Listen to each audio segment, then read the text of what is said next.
This episode of Around the Coin is about the Secret Foundation Network. And we have one of the most amazing guests we've ever had, Lisa Loud. She's the executive director of the Secret Foundation Network. And she's just full of amazing stories.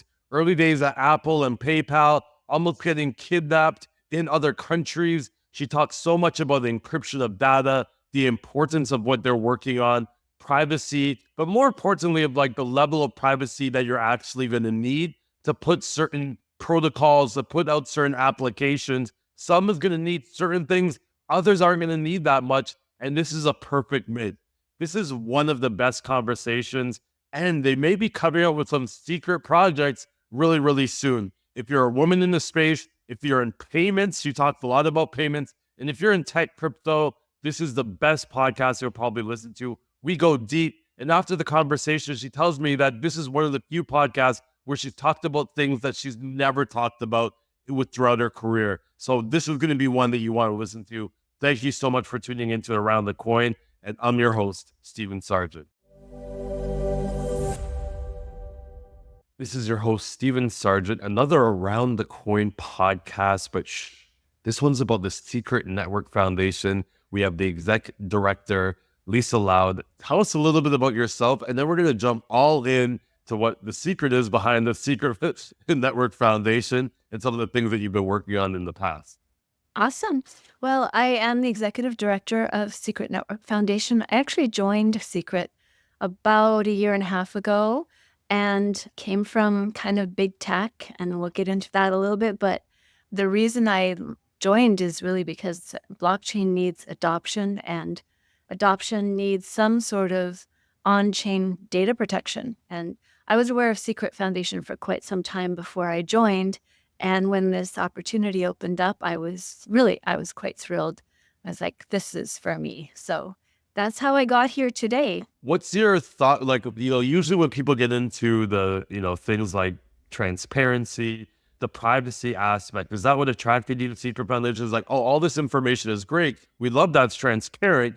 But there's some people are like, still, we need to kind of like roll back the curtains just a little to make sure that maybe illicit actors or other people aren't viewing like business to business transactions. Right. What was kind of your thought process? Like, what alluded you to Secret Foundation in the first place? That's a great question. I'm definitely not a privacy maxi. I'm not one of those who's like, privacy, let's lock everything down. I'm really very pragmatic. I think of blockchain in pragmatic terms. Think of business in pragmatic terms. Like whenever we have a business conversation, I want to get to what is the revenue model? Like, how is this sustainable? So what attracted me, really, frankly, it's not the privacy aspect, it's the utility aspect. I just don't think blockchain is useful for real business without some element of on-chain protection. That was, you probably don't do well as a consultant there, because I feel like the blockchain consultants, that's what they try to do, is like put in blockchain at any cost. And you're like, no, let's just figure out if we actually need to use it for your use case. Exactly. So, yep. Probably why you're not working at Deloitte or any of those other places. You probably slow down some of their trajectories. But talk to me early days. You worked at Apple, Claire's homepage. I think for me, I'm an older millennial, probably at the peak millennial before you get into that next kind of stage. I remember back in those days in Claire's and, Apple's first like handheld products. What were you working on back then? Yeah, I joined Apple as a software developer. So I started out fixing bugs, and that was like figuring out the Apple technology. The OS was quite a challenge. But I was there for about a year, I kind of had it figured out, and I figured out like the game. The game was fix the most bugs possible. And so I'd go bug hunting in our bug database and just like, I can fix that one fast. I can do this one. And I'd fix like 20 bugs in a day, which really put me like, it was a game to me. So I became one of the most productive developers there. And that led to my getting promoted to software development manager. I was pretty young. I was now a software development manager. I had my team, and that went really well. And so we started acquiring technology at Apple, acquiring other projects that we're building, because Apple wasn't really into software at that time. It was like a tiny little part of the of the whole big behemoth that's Apple. And we were like, okay, we don't really have in-house expertise to build. Let's acquire other technology. So the problem was we'd acquire technology, and then integrating that into the Apple system was fairly difficult. And integrating the people that we acquired, there was a lot to do there. So somehow or other, I became responsible for the integration of new technology into the Apple family, I guess, making it compatible with everything else that we were building. So, it was a great start to my career because I got to manage people. I had some interesting mistakes along the way. I was really not prepared to be in that position, but I got there. And then being able to, one of the projects, here's a funny story. One of the projects we acquired was Clara's homepage. That was written by a guy named Sam and another guy named Steve. Sam and Steve, after we acquired Clara's homepage, they went on to build this documentation, multi-person documentation software, and Google acquired it, and that became Google Docs. So I actually worked with the founders of Google Docs. That is super interesting. Is there any other stories? Do you remember like the vision back then? Like people think like Apple, visionary, Steve Jobs, like all these things now. Back then, was it more like, hey, we're just trying to like keep our head above water by as much, technology and expertise as possible? Or was it like, oh, I could see this growth happening? That's the kind of vision they had. Because I think people see that model and they're like, oh, that's how they always were. They had this vision and they kind of catch up. Or was it like you worked with probably startups and was it kind of like a scrappy startup and they were kind of figuring out as they went along? The culture at Apple was really like the culture of any big company I've worked for, which is there's something going on at the top. Then there's middle management, and then there's all of us like worker bees doing stuff. And there's the top knows what they're doing. The bottom thinks they know what they're doing. The middle managers make everything confusing. So I will say that I was in some meeting with Steve Jobs. I was a little shocked at how rude he was to the little people like me. But I mean, I did work with him. He was sort of separated from, we didn't really get a sense of what the vision was. It wasn't like we were all one big happy, we're going to rule the world family. Right. It was more like we're trying to track. We're like, what is going on here? Okay, they're telling us to do this now. Let's do this. And then the next day we're telling us. So yeah, I think there was a vision. I think it was very much one man's vision. And then that translation happened sometime. As you're building now, and we're really getting deep into the Secret Network Foundation, that, management style, that kind of visionary style, do you see that like, hey, at the time it was a necessary evil to get us to where we need to be now, which is one of the biggest corporations around the world? Or do you think like, hey, I understand, I want to take certain parts of that, but I think I can do that like kind of like Gary Vaynerchuk's model where I can build that same empire, I can build that same tower, but I could probably do it with kindness and get similar results. What are your thoughts? Or at the time, was it like, hey, you need to get the job done and that's just the way it is? Kind of like Elon's, I feel, approach to business now. Yeah, well, that's an interesting question. I don't think my answer is going to be very popular, honestly. But the only way that big corporations can be successful is by making so much money that it does not matter how incompetent their workforce is. Because once you get past a certain size, you just can't ensure that everybody's doing the right things, even like 50% of the time. You've got so much waste as soon as a corporation gets too big. And I worked at PayPal many years as well. And I just noticed the ones that are successful, you just have to find a formula that lets you make so much money that nothing else matters. That's such an interesting point. I think anyone that has agreed. I've worked at banks and it's like, yeah, like you see the waste, but you're like, hey, also that waste is also part of my job and my payroll myself. Yes. But talk about that. You go from one winner to another. It seems like you're just, hitting home runs early on in your career. I was just lucky. What were your thoughts? Talk to me about the luck, because you see a job like PayPal, like tell us how you got the job. Because I find when people say, oh, I was lucky, it also came with like, hey, I saw something in the company that maybe nobody else saw, right? Like I saw something, like people see the same things, but certain people take actions in different ways. So I think luck, obviously with the preparation aspect, talk us through how you got into PayPal. what drew you in there, and kind of did you see like, oh, like payments is a huge issue, and this is one of those companies that's going to fix a lot of our, inefficiencies on these rails? Yeah, I wasn't that I didn't have that much insight at the time. I was looking for a job. I had two small children, recently divorced, and I was like, okay, I got to get back to work. So I was looking for a job. I saw I knew PayPal, I used PayPal, and I saw the contract opportunity come up. It started as a contract opportunity. So I went for the interview, got the interview, and got hired at the interview.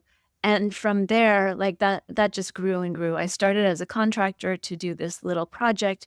Then turned out they needed someone to run their website, marketing website department. I was first hired, actually. This is interesting. When I joined PayPal, it was specifically to be the program manager to launch PayPal Canada, because Oh, at that time there was no PayPal Canada. It was just PayPal US. And so they wanted to launch PayPal Canada. I was living in California, but I was Canadian. And I was like, okay, I'll take this on. So I became program manager at PayPal for PayPal Canada. I had to interface with like 15 different departments within PayPal. And what I mean by being lucky is that that exposed me to a lot of different parts of PayPal. I was coordinating so many development teams, globalization teams, et cetera, to try to get this thing launched all together at the same time on a deadline. Was really quite tough to get all that to come together. But where I think it does make sense, yeah, I was lucky to get that role. I was lucky to have all these connections. But then where skill came in is my brain took all of that matrixed organization, that incredible inefficiency, and said, you know what? We could fix this. We could fix this. And then I spent the next probably 5 years putting together a plan where instead of having all these requests come into the website department, which is like a tiny little department, and try to prioritize internally with this small team, I was like, this doesn't make sense. We need to have a point system across the company. We need to have a pipeline prioritization. We need to have like VPs getting involved to decide, is this more important or that more important? There's a legal issue. There's a business issue. How do we weigh those two? So I created an entire company-wide system for managing marketing. Really, we created a new group called the CDL group, which was CDI, Channel Data Integration Group. And because I had been so instrumental in creating that by 2016, so it was a while, I was put in charge of the one quadrant of that, which was merchant acquisition. So that's how I ended up being in charge of like merchant acquisition for North America in PayPal. It was because that wasn't luck. That was me working inside PayPal to fix things. talk to me about that, early time you're trying to acquire merchants. PayPal makes a lot of sense now. Just like, Bitcoin ETFs made a lot of sense, but the Last Twins also saw that a decade ago where it made sense, right? So tell me about, what were the challenges? Was there any issues or companies like, I'm not using this, I can use a credit? Like, where were the challenges with, bringing PayPal basically to Canada? Okay, there's two answers to that question. First is that the challenges at PayPal in general, globally, are that their risk model is incredibly good, and that's great for the company. That's why they make money. That's where their core competency is. It also makes it difficult for users. A lot of merchants run into problems. A lot of consumers run into problems when PayPal freezes their account or decides they're not going to service this industry Right. sector that you're in.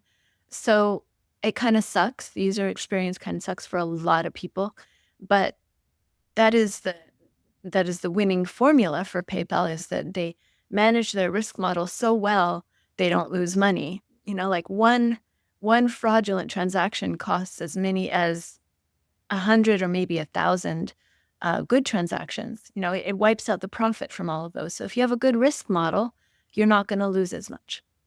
That is why PayPal is successful. But that's also the problem when you're trying to do marketing, because there's all these anecdotes out there of, PayPal froze my funds, and there's nothing you can do about that.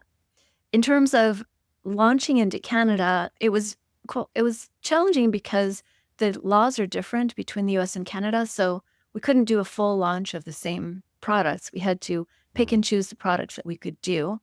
And PayPal Pro, for example, was one that we could do. But PayPal has, I don't know if people know this, but PayPal has probably 30 to 100 products internally, depending on how you cut them. A huge number of products. That's crazy number. I just use it to send funds to people overseas when it gets a little too difficult, or to do reoccurring with my online fitness, which that is a lot of products. There's credit, there's bill me later, they lend money out against, they do factoring loans, they have different business products, they have integrations. Like it's incredibly complex number of products inside PayPal. And so getting all those, deciding what of that could be launched to Canada was a challenging task. And then making sure that everything we did was legal, making sure that everything we did was globalized. I was helpful for a little while there because I could tell them, yeah, Canadians don't spell check with the CK. We don't do that. It's QE. That's super interesting. And the reason why I wanted to double down on that is because we have a huge payment tech audience as well. So I think they'll enjoy these early PayPal stories as much as I do. But then, when did you step into crypto? Because then you go into BitMEX for a year doing marketing, and then probably one of my favorite companies, ShapeShift. When did you because you said around 2016, you're still with PayPal. You're probably early. You're still, still a technical person. So then, Bitcoin makes sense to you. You're in the payments. You've been in the space with Apple and, some of the things that they're creating. Did Bitcoin, cryptocurrencies, all that make sense to you by the time you stepped into BitMEX? Yeah, for sure. I mean, I had temporary insanity. So that's how that happened. As I was working at PayPal, I was really happy. I had accomplished this huge internal reorg with PayPal over many years. And frankly, I got a little bored. I was like, okay, what now? I like innovating. I like new stuff. And so I said, okay, here's crypto. Let's get PayPal to adopt crypto, right? Sounds like a good idea. I was not the only one. And we tried to get that idea across, and it was dead in the water. There was no movement at all on that idea. So I'm like, okay, I can continue. And I actually am writing a book about shatterproof glass because at PayPal, the glass was shatterproof, right? So you can't break that stuff. There's no way. There was a glass ceiling. It's finance, it's tech. There's, I'm not your typical white male. And I tried really hard to get past that ceiling. And I realized at some point, this is not going to happen. So I was frustrated. I was like, what am I going to do? I can't just keep on doing the same thing. It's easy. It's cushy. I've catered meals 5 days a week. Nice. Ruin lunch or lifestyle and progression. Exactly. Lunch is free, though. Lunch is free. It's pretty nice. So, and we were on the 6th floor in New York, and Venmo was on the 5th floor. So Venmo had better catered lunch than we did. But we weren't allowed to go down to Venmo catered lunch until 1:30 because... And all the good stuff is done by then, right? Venmo knows that, so they're there at 11:55. Exactly. They pack up a plate. But I'll tell you, those guys would come up and eat our Thursday happy hour sushi right on time. So what's up with that? Anyway, besides the internal Venmo PayPal wars, there was some frustration from me realizing I had kind of maxed out at PayPal. And so I was trying to, I was into crypto at that time, just barely. I have some funny stories about how I got into crypto, but I eventually was in the BitMEX troll box all the time, just talking to the guys. And it turned out that a lot of the employees were in there as well, which I didn't know. And at some point, that conversation was, they got to know that I was at PayPal and they recruited me. They're like, hey, we really need someone who knows how the tech world works, who knows how big business works. You should really come over. And that's when the temporary insanity hit. So I left my cushy lunch catered job at PayPal to join BitMEX, which was step on the wild side.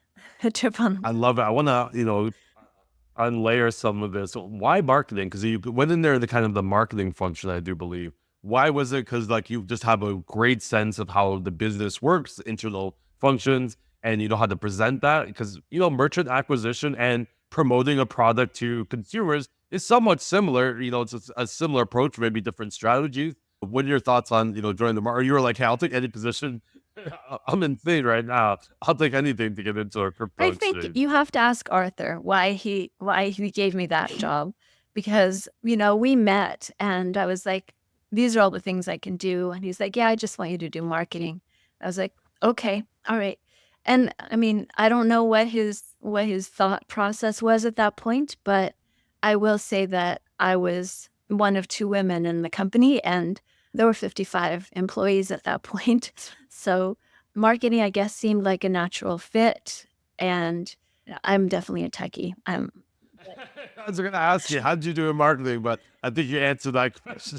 It's like, yeah, it's all right, but that's not where my heart goes. Yeah. What are your thoughts now, looking back at PayPal and like the strict no crypto to now launching their own stablecoin? Where you're like, this makes sense. Should they leave this to the tethers and circles of the world and kind of like focus in on what they do best and maybe integrate with those other stablecoin providers versus taking the time, resources, the investment of launching their own? What are your thoughts on that now You after mean, like banging down that door 8 years ago? yeah, that's a great question. No, I think PayPal getting into crypto was a huge positive sign. I was really excited. I mean, the first foray they had was into Libra, right? And Right. then the next one was the stablecoin. And anything PayPal does to step into okay, you have to realize what my perspective is. So now I've been in crypto for the last 7 years, and I'm fully drinking the Kool-Aid, right? I think this is the future. So PayPal getting into it is a really positive sign for people who are thinking, well, isn't Bitcoin just for criminals still? Like, isn't it dead? I've had those questions. Is that still around? And I thought it was just for criminals. I thought everyone went to jail. So PayPal doing that, getting into stablecoin is a really positive sign for our industry. And same with Visa. Visa announcing that stablecoin bank thing, definitely a positive sign for our industry. To answer your actual question, I still think that PayPal should be doing that. PayPal's DNA is innovation in finance. Right. It was born to disrupt the payment sector, and it very successfully did that very early on. So now it's time to disrupt more, right? It's time to continue adding to the disruption, adding to the innovation, and the only way to do that is to break through barriers through decentralized technology. I love it. We're gonna briefly touch on ShapeShift. So you go into ShapeShift as a CEO, COO, Yeah. which is interesting because ShapeShift was very firm about collecting KYC. So you leave a company that probably should have been collecting KYC, but didn't do a great job of it. Now a company that's like adamantly like, we are not collecting KYC. What was your thought process? Did the regulatory, you're dealing with a lot of legal situations and coming to Canada and bringing PayPal. Did some of your like legal antenna come up and say, hey, like eventually we're gonna have to, we're gonna hit this wall? Or were you like, hey, I think if we stay up on the outside, we should, bring on the scrutiny of regulators You mean at BitMEX?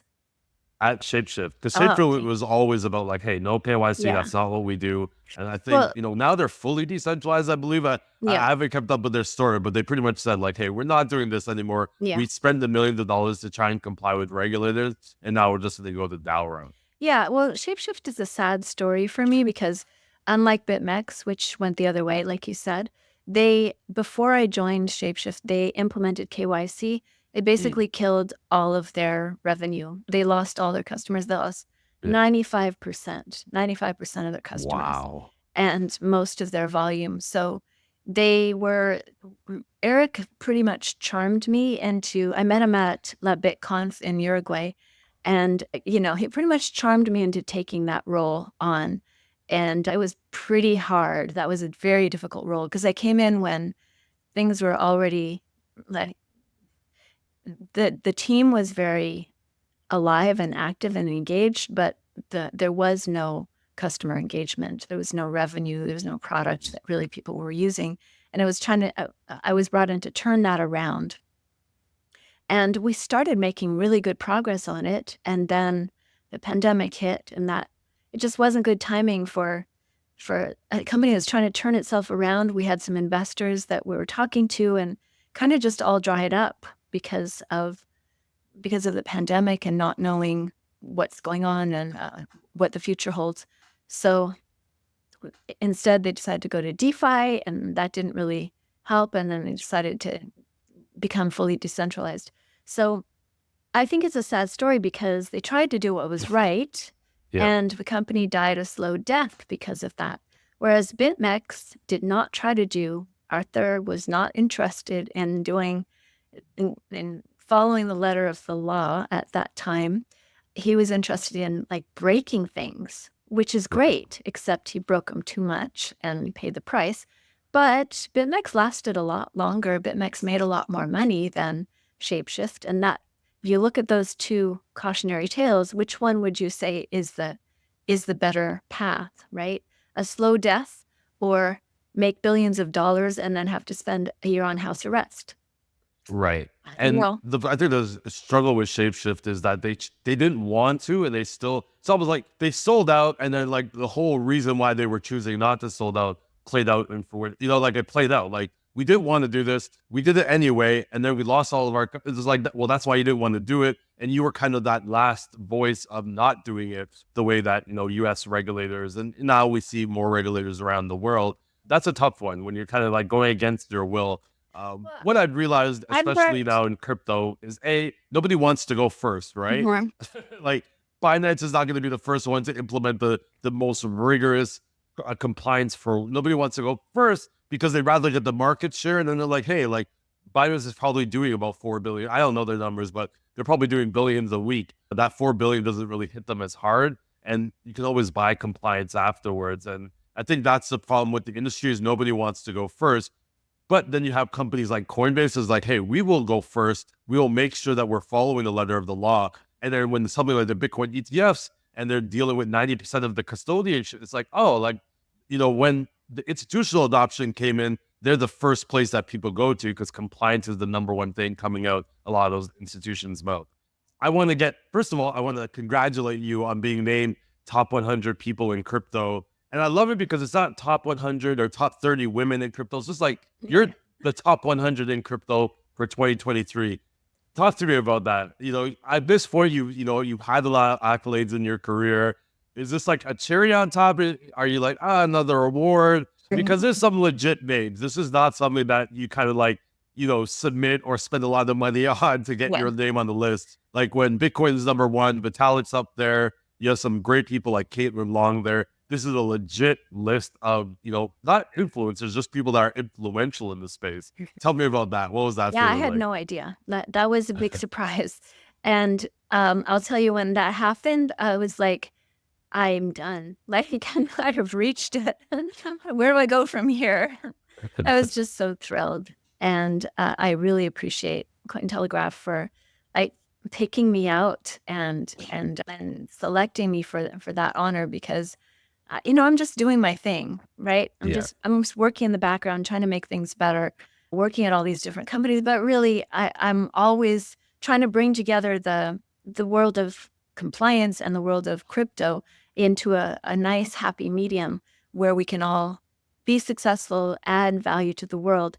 And it's hard work. And there are definitely ups and downs and good days and bad days. And then that was like a really good day when that happened. I was just like, I don't know where I go from here. This is just, I've reached my my ambition here. It really was Was a this list wonderful surprise. anywhere on your mind as you're like going through your career? Like, there's obviously lists that Nope. you're like, hey, I would love to be on this list. Is this like, was this on your mind of like, hey, maybe one day I could be on this list? Or is this completely like, oh, like, I know there's a list, never thought I would be on this, never really paid attention? Exactly, the latter. I knew there's a list. I just never thought well, I did think I would be on it. I was like, in 3 or 4 years, I'm going to be on that. You know, I'll be there. But yeah, last year I was not expecting it last year, so it was Is it cool. extra special because you're being I'm reading it now, supporting DeFi out loud in 2023 when, you know, within the last 18 months of that award, everyone's kind of doing the moonwalk when it comes to NFTs and metaverse and Bitcoin, and now they're on to Airbnb flipping. Like they've kind of moved away from crypto, and now they're on to the next maybe AI. Does it feel extra good that you kind of stayed in the trenches? You put your flag in the ground, like, hey, DeFi is here, and I'm going to preach it from the rooftops. Does that make you feel better when they're recognizing you for doing something that a lot of people ran away from? I'm frankly, I'm always in the trenches.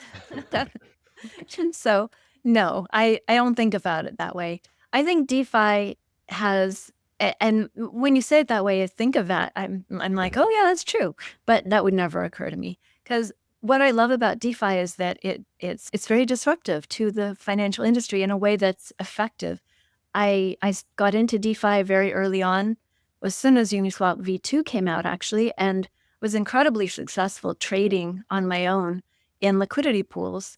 Like in the early days, there was a lot of money to be made because people didn't understand it. It was really hard to track. And I figured it out and I'm like, okay, I can do this.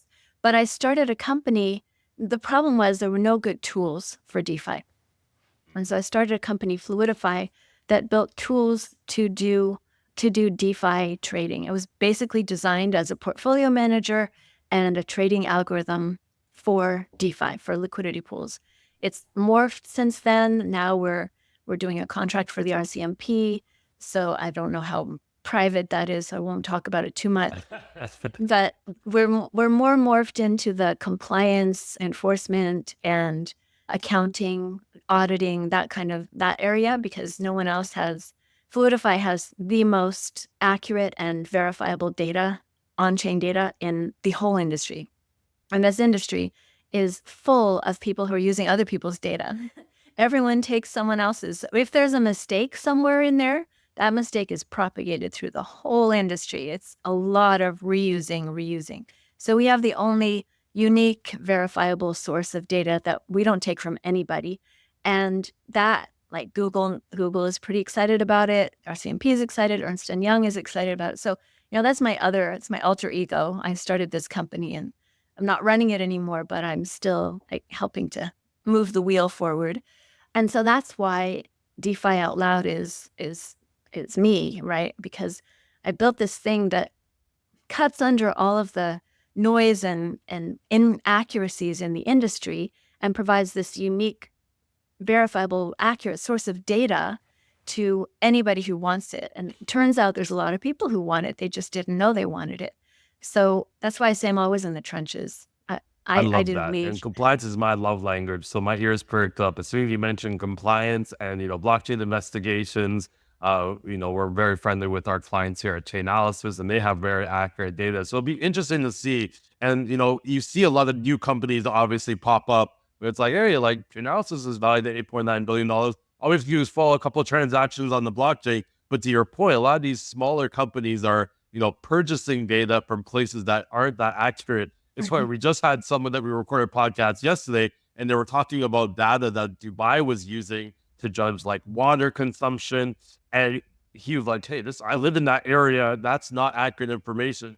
And by the time they traced it back to the consultancies and agencies they were using, it was like some Upwork person in Bangladesh that was, probably just giving them whatever information. And to your point, what nobody's really checking the data. They're just passing it along to the next person that's going to pay them for it. And it creates really big problems. And that person's obviously working on, DePIN and, decentralized data infrastructure. But to your point, that's probably similar to what you saw at Fluidify.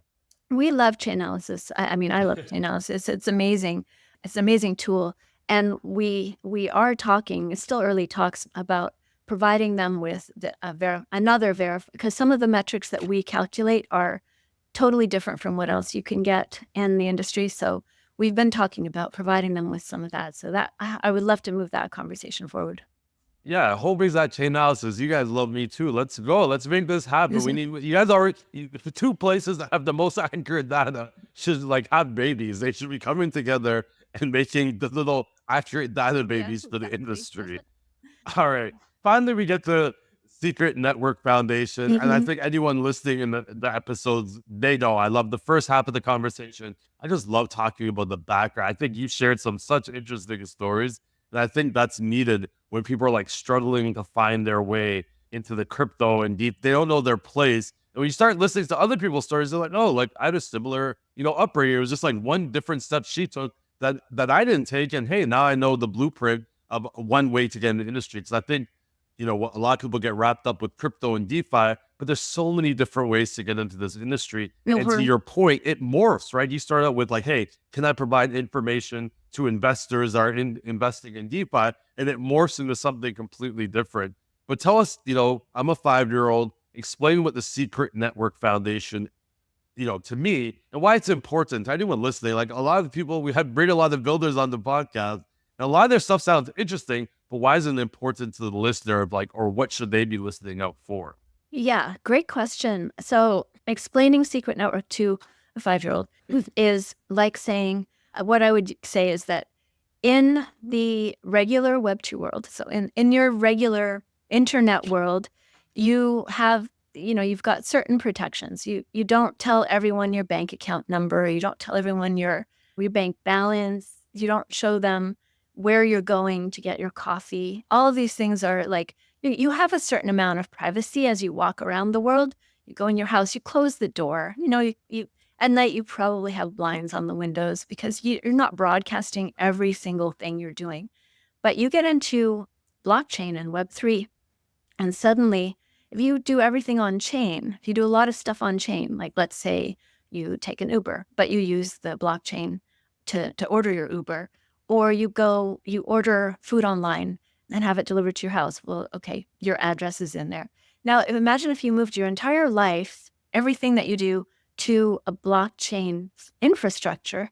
Now you've got, it's very easy for someone to spy on you and figure out your movements, how much money you have, like when you're going to do this. They can map out your daily schedule. They can map out your net worth. They can map out your interests. Like this gets a little scary, right? You can't change it. You can't go over, like you can go back and delete images that you posted on Instagram of you being in a certain place at a certain time. You can't go back and delete all that information. So if somebody wants it, they have the benefit of time too, where they can just sit there and go back through all your transactions and put the pieces together, and there's nothing you can do about it. It's true. It's immutable. It's on the blockchain forever. So most people would kind of look at that and say, that's not ideal. So when we talk about Secret Network, what Secret Network provides is the ability for builders to now hide portions of data, not necessarily the transactions, but the data. So let's say I ordered an Uber using blockchain. If everything goes on chain, then where I'm starting from is on chain, where I'm leaving is on chain, the rest of my wallet contents are on chain, right? So all of that information is there. Someone could be like, oh, this person has $10,000 in their crypto wallet. They just paid for an Uber on, and they just got dropped off at this concert hall. And, and here's their picture online. I'm just going to go look for them and casually, kidnap them or whatever.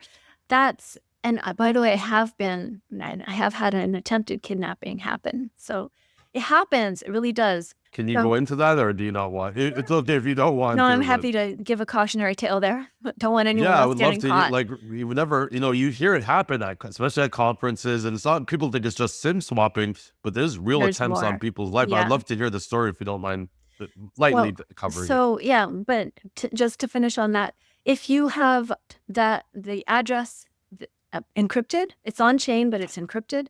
If you have the rest of your wallet or your wallet address, it's encrypted.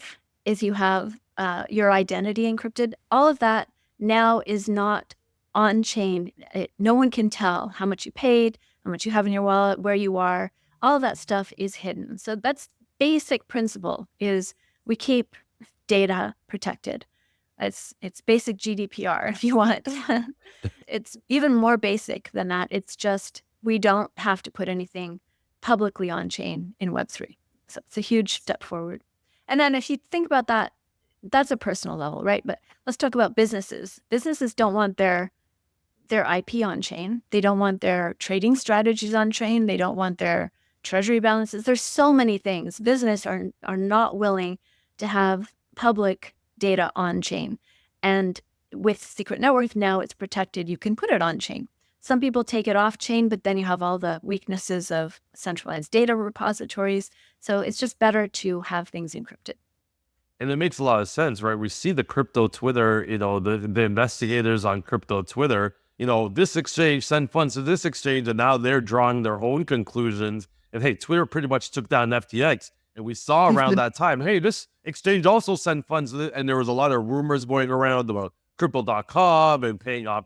So there's a lot of collateral damage, even if the person doing the investigation gets it wrong. So it's like, if you're trying to do a business deal, and obviously you have to send the funds before you can publish the deal that was made, and you have people that are literally watching the blockchain and they get the information wrong, it's like either you have to come out with a story that is accurate, which you might not want to do because you haven't completed the specific transaction you're trying to do, or you have to say nothing at all and let crypto Twitter get a hold of it and draw their own conclusions, which could impact your reputation. If they're saying you're about to go out of business just like FTX, I think crypto.com got into some hot water during that time. Whether or not what they were doing was legitimate or not, they got into hot water because now people are coming up with their own, as you said, they're coming up with their own narrative, which is equally as scary as just seeing the transaction That's itself. a good point. Yeah, so what happened to me was I had someone reach out on LinkedIn and about like wanting to do investment and wanted to meet in Milan. I happened to be going to Milan anyway for something. So I was like, yeah, sure. It was very elaborate. Like there was this shell company that they resurrected. It was a real Swiss company, real investment company. And they had about 15 people involved on LinkedIn and off LinkedIn. And I was always talking to someone different. And they were like, oh yeah, Mr. So-and-so wants to meet you for dinner. So I get to Milan and I text the executive assistant and they're like, oh, he's running late. Okay. And then, oh, he wants to change the meeting place. Okay. So he's running late. We change the time. We change the meeting place. And then I go to the meeting place and these two guys show up and neither of them is the guy. And I'm like, what is going on? So like, oh, we have to go. It was supposed to be a fancy dinner, right? So it's gotten down to, let's go get a drink in a restaurant. I know a nice place nearby. And I'm hungry, but it's okay. Like pub food, maybe. The food is going to be your demise, boys. First PayPal, now to Milan, kidnapping attempts. I know. You need to fight this food. Decisions based on or the food shittiest name. and free food. It's all about free food. I have a problem. Anyway, so we go to this. And these guys are kind of sketchy. They're wearing very nice suits, and they're definitely kind of sketchy. But they pick this place at random, and they're like, oh, let's go to the basement. It's quieter down there. So there's some tables. There's no one else in the basement. They pick the seat that I'm supposed to sit in. And they're like, you sit here. And then I'm starting to get worried. And then they're like, oh, we need proof of funds. They're going to invest in my company, right? We need proof of funds. We need you to make a new wallet. I'm like, oh, well, wait. So I'm like, this wallet is never going to be used for anything. But I go to my phone and because I'm trying to get out of it now, I create a new wallet. And they're like, okay, now move money to that wallet so we can prove that you have that money. I'm like, oh, I'm sorry, I don't have access to that much right now. Like I would have to go home and they start getting upset. But I'm like, well, I can probably do it tomorrow. Like, I've already created the wallet and everything in this specific seat. We can do it tomorrow. Okay, so I managed to get away from them by promising to do it tomorrow and not being suspicious. And then I called the Canadian embassy immediately. And so the Canadian embassy escorted me around after that because these guys didn't know where I was staying. But the second part of the story is I heard from a friend that the same exact scenario happened to them. And it's a friend of a friend, but my friend told me the same thing happened and he got the seat and it turned out they had a camera behind him and they were watching his seat phrase and he lost $1 million in crypto. So this kind of thing can happen. So not so much like kidnapping, it's hate he was. It's like well orchestrated. Oh, that's a lot better because I was like, oh, they got you in the basement, but that's probably even easier for them, right? They don't have to physically do anything. Yeah. But Well, yeah, if they have I mean, a head camera, there was oh, a that's so vibe smart. there. There was a vibe that, you better do what I say. They started getting pushy. And Yeah. what do you do when someone gets pushy? You try to run away. So I was like, I don't think I can run away from these guys. I really felt like I was actually physically in danger, but who knows? I don't know if it has ever happened. What are some of like, first of all, thank God that you escaped that situation. It sucks for the person that did get, caught. And the fact that they're using the platform of choice like LinkedIn, my baby LinkedIn, to do this heinous type of thing. It's so hard on LinkedIn because you just trust. I think there's a natural trust there, default trust, because like who's going on there? Like, what if their employer saw Yeah. them doing these scams? But Yeah. and LinkedIn does a fairly good job, I want to say. And getting rid of the spammers and stuff like that. But what is the biggest use case then for the Secret Network Foundation? Like, who's coming to you and say, hey, we need this? Is it more institutions? Is it more people are just like, hey, like, I don't mind certain things being on? Like, is it like people like me, like, hey, I'm in Canada. I don't mind donating, let's say, to the Freedom Convoy because I feel like my rights are violated as a Canadian. I can't leave my house.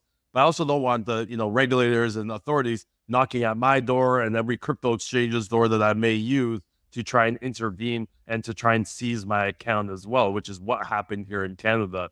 Who's it like your target? Who's the target of Well, coming to we're your we're we're organization? tools basically. So we get Right. builders. We have very excited builders.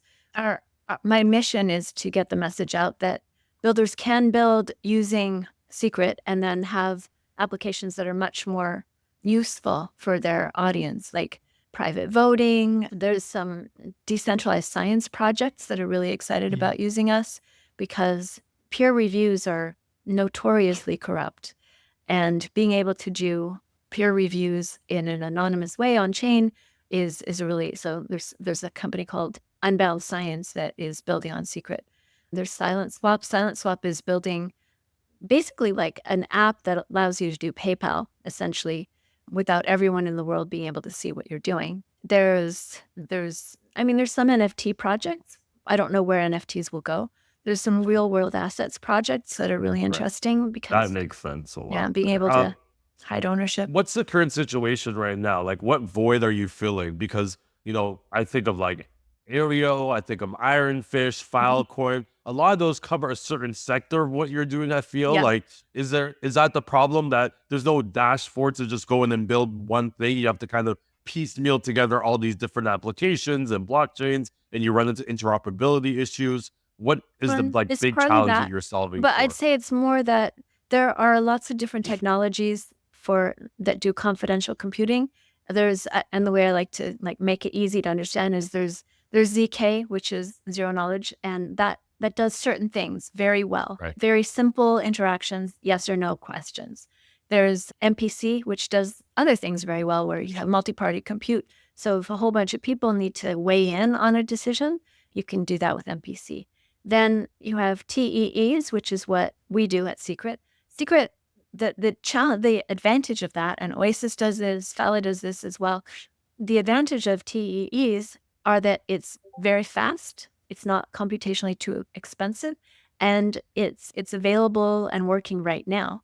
Then you have, but it's not like the highest security. Like government, FBI would not use TEE, right? Because that's not secure enough for them. So then you have FHE, fully homomorphic encryption, very slow, very early in the technology, and very expensive, but very, very secure.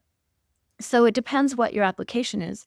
And actually, Secret is working with, right now, we're working with ZK and with MPC and with FHE. So we have elements of it that what we're trying to do is create this exactly what you said, a constellation, a dashboard where you can go in, you can build your technology, and you can select which level of security you Right. want. If you want ZK, MPC, FHE, TE, whatever you want, you can select it, but you can write your code in one way, your smart contract in one simple way, and then just select which technology is best for you.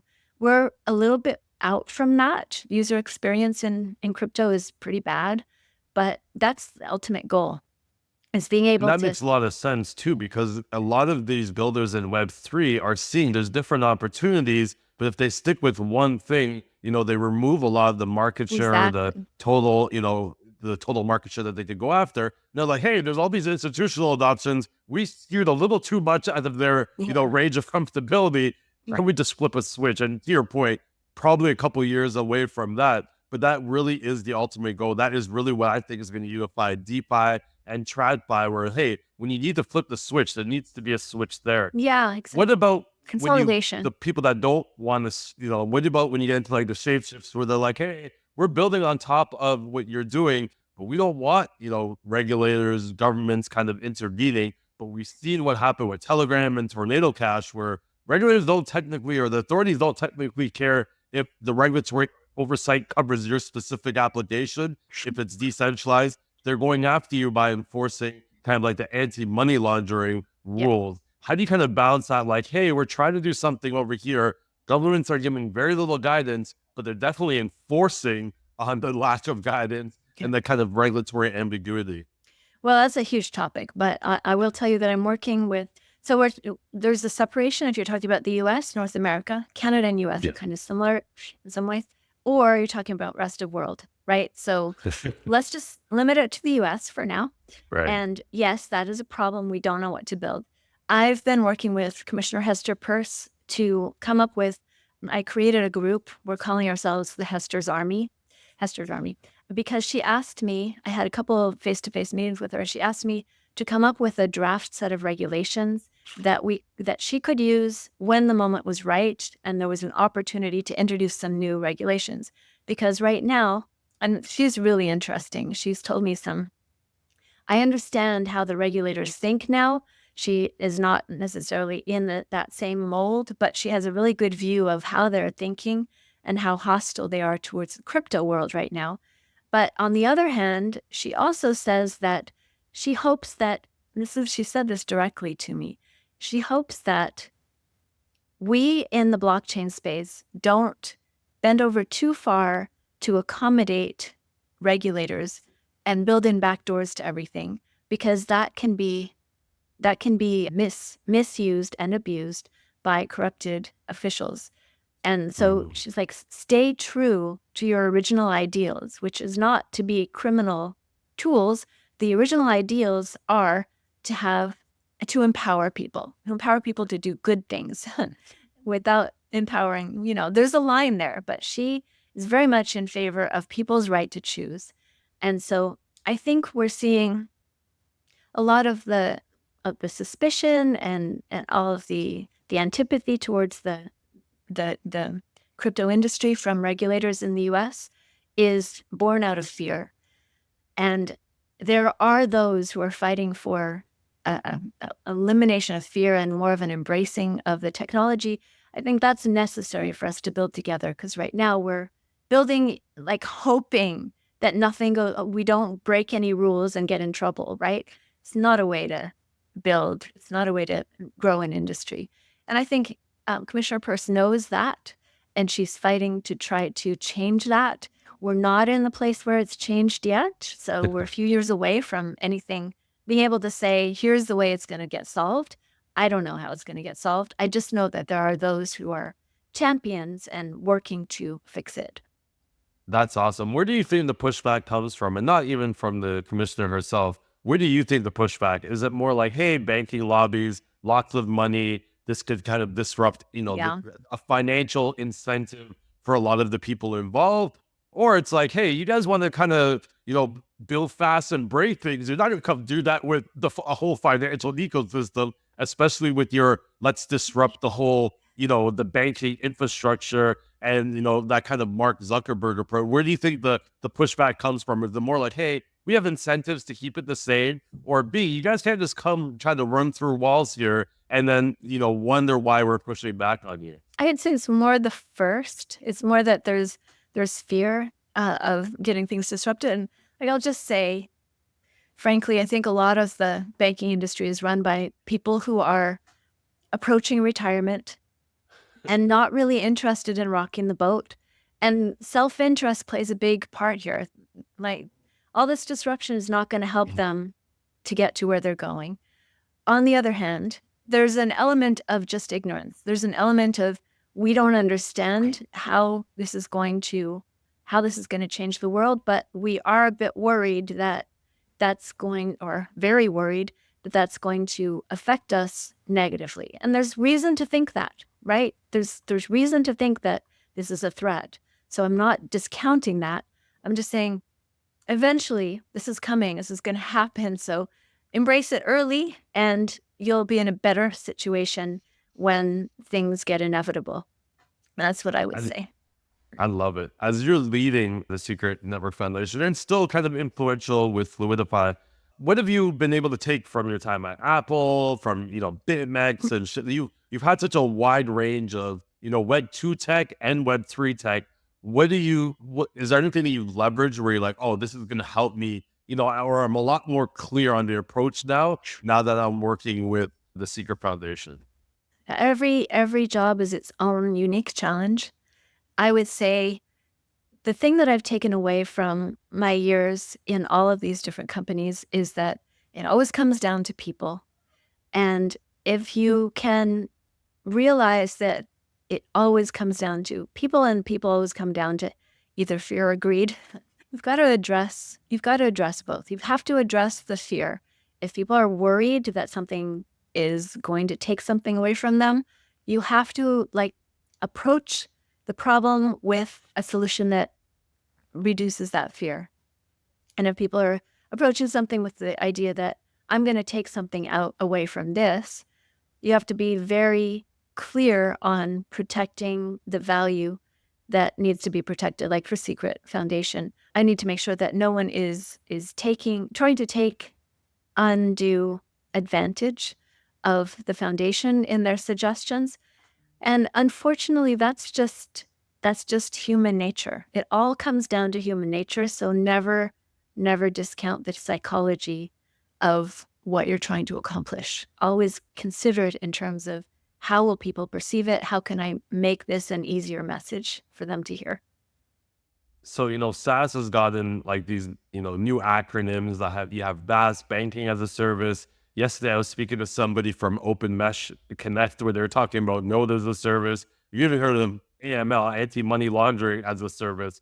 Can you talk to me about this concept of privacy as a service? Or is this more of this flipping of the switch that you were talking about? Like, hey, we can build the whole thing and then you just kind of tell us what level of privacy and we can flip that switch on for you.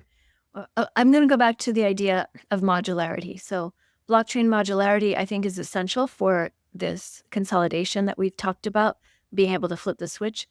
Everyone's good at a certain part. Well, encryption is really, really difficult. If every blockchain needs to build its own encryption algorithms, we're going to have some leaks. So instead, privacy as a service, or confidential computing as a service, as we call it now, is allowing Secret Network to be the expert in the room on encryption. We're the longest running TEE project. We have MIT graduates who have done the encryption. We're kind of leading edge on cryptography. So let us figure out how to encrypt your data, and then let's make that modular so that it can be used on any blockchain. You can build on Solana, you can build on Near, you can build on EVM chains, any EVM chains. And then when you need to encrypt something, just call our library, and that will be like an easier way than learning a whole new system. And is there an infrastructure that you could kind of API into, for lack of a better word, exactly that, where they can kind of bring in or call it? Would it be strictly smart contract on any blockchain, or would you use something like maybe Chainlink that has this CCIP, this interoperability layer? How do you plug in this encryption to wherever project people are? Is there an easier way to do it than them just kind of doing the smart contract call? Yeah, so we've built Secret Path, and we're building Secret. So Solana Path is coming out soon. It's just a way of, it's a standardized interface so that you can call, your contract can call a secret contract, smart contract, and you don't even have to build your own secret smart contract. We have templates that we're putting out so that you can call this secret smart contract and it will do this. It will do XYZ to your data. So just to make it as simple as possible, we're still a tool, right? So we're not We're not a one click. You still have to make a call from your code and call secrets code.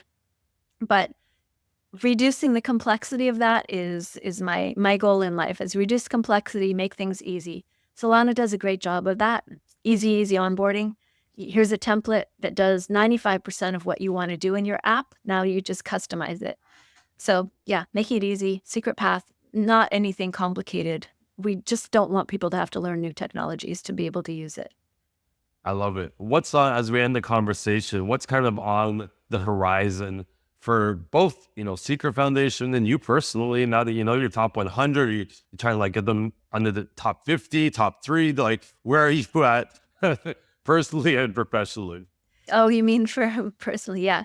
Well, it's interesting, this whole being an influencer, being well known in crypto. It's kind of a double-edged sword. It's like steady. It's like day by day. You just do interviews. You publish thought leader pieces, and eventually your voice starts getting heard. And I really want my voice to be heard for several reasons. Because one, I can have an impact on the decentralized technology industry, the Web3 industry. And I know that I have some good ideas and some different takes on it than some of that has been shared before. So I want to share my takes. I really want to influence the direction so that we have something that everyone can use. We have adoption. I also really am very motivated by being a role model for other women, because I didn't have any role models when I was doing my career. I have very few. And it's hard to imagine yourself like really getting into these types of positions unless you see someone like you who's in that role and you're like, oh, I could do that. I could do that too. Like, I like the way she thinks. I could think that way. So I'd say anything you can imagine, you can be. Anytime you see someone doing something that you're like, that would be fun, take note, because that's what you should be doing. And I've seen that happen countless times in my own career. So I'm very motivated to continue raising my profile so I can be a role model, so I can be a thought leader in the crypto space. And then for Secret, I believe that this technology is the best technology in the encryption space. And we just came out too early. Secret came out in 2020. And it was before anybody cared about privacy, before anyone cared about encryption. And now we're like an old project. But turning that narrative around to say, look, yes, we are the oldest project in this space, and we've had the most experience, and we have the best founders and the best researchers. So let us guide you guys into this space in a way that's even more secure and efficient. Like, let us be the thought leaders in this space, and everybody help us to build Secret into that platform that can solve more problems than anything else. I love it. Before you go, I've been watching some of your LinkedIn videos. Especially the advice you're giving to women. What would be an overarching strategy or tip, one tip that you can leave, our women listeners with? I took from it that, hey, maybe you could take a little bit more risk. That's some of the, not, calculated risk. As you say, a lot of this stuff was luck, but going back on your career, it seems like you're also quite the risk taker Yeah, in a number of situations. What would be your overarching tip for women that are just like, it's this about sounds interesting. You've got me fired up, but you know what the next question is going to be like, what's my next step? What should I do? Where should I go? Kind of like, what's an overarching tip you can give them? I'm going to come back to my analogy of glass. So you can be in a big company, you can get to a certain point, and you're going to hit your head against that shatterproof glass. Great thing about shatterproof glass is if you do break it, which you won't, but if you did, no one would get hurt. This shatters into little pieces. But if you go into a risky area and you hit your head against that glass, you will be able to break it. And I've talked to countless women friends in the crypto space. You can break that glass in a new industry.